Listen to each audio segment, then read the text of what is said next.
சத்தியயுகத்திலே ஒரு அரக்கன் இருந்தான்.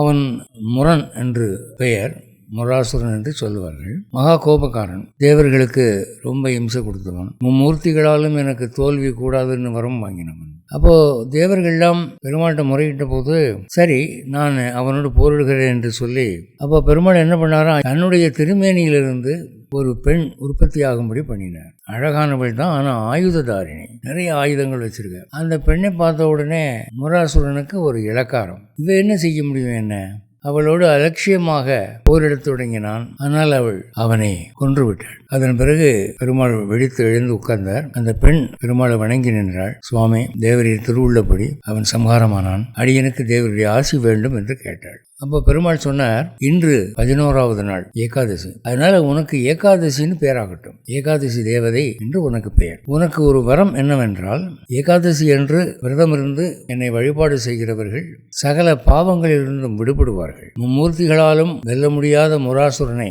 அந்த வரம் அவனை காக்காது என்கிறபடியாக நீ வென்றமையினாலே உனக்கு இந்த வரம் உண்டு. காலம் உள்ளவரை உன் புகழ் நிலைக்கும் என்று சொன்னார். அன்றிலிருந்து பௌர்ணமிக்கு அடுத்து 11 நாள் அல்லது அமாவாசைக்கு அடுத்து 11 நாள் என்று ஆகும்போது அந்த ஏகாதசி என்று விஷ்ணுவை வழிபடுகிறவர்களுக்கு சகல பாவங்களும் விலகின. இப்படிதான் ஏகாதசி விரதம் ஆரம்பித்தது.